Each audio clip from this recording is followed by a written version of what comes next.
सभी को नमस्कार, राम राम, सत श्री अकाल, अस्सलाम वालेकुम, राधे राधे, जय Shri Krishna. My dear, daily के 2 क्वेश्चन से आपको धीरे धीरे ज्योमेट्री के सवाल आसान लगने लगे हैं।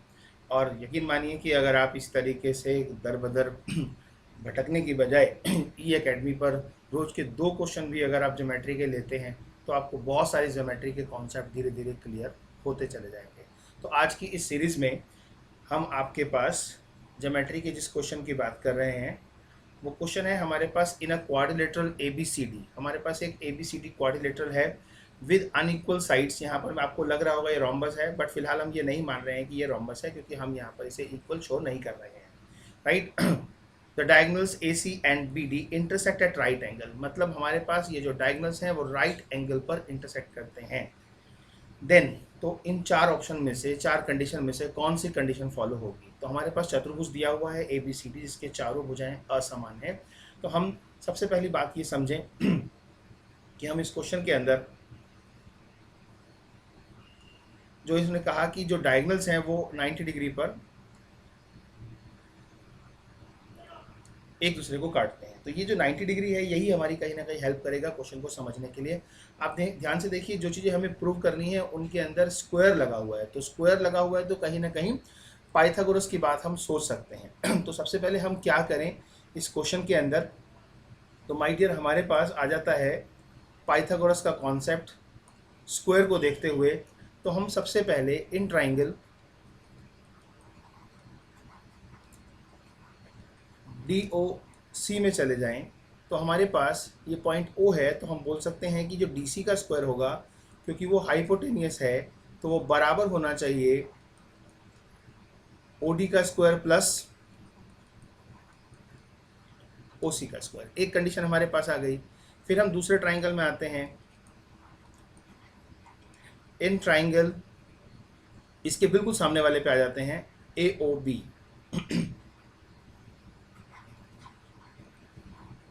और यहाँ पर आके भी हम पाइथागोरस यूज करते हैं, तो हम बोलते हैं कि ए बी स्क्वायर बराबर होना चाहिए ए ओ स्क्वायर के प्लस ओ बी स्क्वायर के। अगर हम आमने सामने की कंडीशंस को अगर ऐड करें तो हमारे को कॉम्बिनेशन मिलेगा A B plus C D square. और A B plus C D square हमारे पास एक सेकेंड ऑप्शन में कॉम्बिनेशन है। क्या हम इस चीज़ को सेटिस्फाइड कर पाएंगे? देखते हैं। अगर हम इन दोनों को ऐड कर देते हैं तो हमारे पास A B square plus C D square होगा।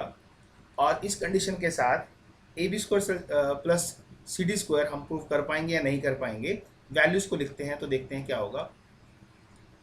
O D square plus O C square plus A O square plus O B square.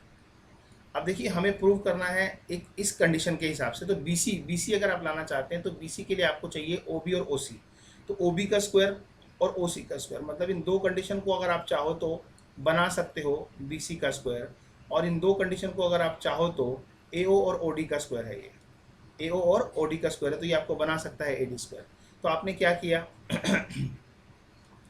A B square plus C D square के बिल्कुल सामने आपने 2 वैल्यूज़ का ग्रुप बनाया, जिसमें आपने बना लिया इसे O C square plus O B square एक, और दूसरा आपने बना लिया O D square plus O A square. यहाँ पर आप बोल सकते हैं कि जो ओ ए ओ सी स्क्वायर है आपके पास, उसको आप, ये जो आपका ओ सी स्क्वायर है और साथ में ओ बी का स्क्वायर है, ये आपको दे सकता है बी सी का स्क्वायर। तो आपने यहाँ लिखा this is equal to B C square, and simply O D का जो स्क्वायर है और ओ ए का स्क्वायर जो है वो आपको दे सकता है बिल्कुल सामने ए डी का square, because of right angle triangle. तो क्या A B square plus C D square से हम ये साबित कर पाए कि ये B C square plus A D square के बराबर कोई कंडीशन दे रखी है? बिल्कुल दे रखी है माय डियर। तो हमारे सवाल का जो आंसर हुआ कि अगर किसी भी चतुर्भुज में अगर उसकी सारी की सारी भुजाएं बराबर नहीं हैं, राइट, और ऐसे में उसके डायगोनल्स एक दूसरे को 90 डिग्री पर इंटरसेक्ट करते हैं, तो सीधे सीधे आपको ये प्रॉपर्टी समझनी है कि जो अपोजिट साइड्स के स्क्वायर का जो सम है वो अन्य अपोजिट साइड्स के स्क्वायर के सम के बराबर होता है। तो इसका मतलब है अगर आप जनरल फॉर्म में भी अगर इस बात को याद करना चाहें तो पैरेलल लाइन वाली बात नहीं कर रहा हूँ मैं, अपोजिट वाली बात कर रहा हूँ, यानी कि ए बी और सी डी एक दूसरे के अपोजिट होंगे ए बी सी डी में, जबकि बी सी और ए डी भी एक दूसरे के अपोजिट होंगे। तो इनके स्क्वायर का जो सम होगा वो हमेशा बराबर होगा अगर डायगोनल्स एक दूसरे को 90 डिग्री पर काटते हैं। तो ये एक छोटा सा सवाल था जिसके अंदर सवाल का सॉल्यूशन कैसे हुआ ये तो आपने सीखा ही, और एक प्रॉपर्टी भी मिल गई कि आपके पास अगर डायगोनल्स 90 डिग्री पे काटते हैं तो अपोजिट साइड्स के स्क्वायर का सम इक्वल होगा। तो इसी तरह के सवालों में आपसे हमारी मुलाकात होती रहती है। आज भी आप इस क्लास में एक नई चीज़ सीख के जा रहे हैं, किस तरीके से हम ऑप्शंस को ऑप्ट करें ताकि हमारे को डायरेक्शन मिले कि हम उस ऑप्शन क्या कह रहा है, कैसे काम करना है। तो आइए आज के इस क्वेश्चन के बाद फिर हम मिलते हैं अगले सवाल में आज की ही डेट में। तो फिर मैं आपसे बार बार कहूँगा कि आपको ई अकेडमी को सब्सक्राइब करना क्यों ज़रूरी हो गया है, क्योंकि ये जो क्वेश्चंस आपके लिए यूट्यूब पे आपको अवेलेबल होते हैं इसकी जानकारी आपको क्वेश्चन के आने से पहले ही पता लग जाता है कि हाँ यूट्यूब पे ये 2 क्वेश्चन आ रहे हैं, प्रीमियर लगा हुआ है, तो definitely you can attend this question.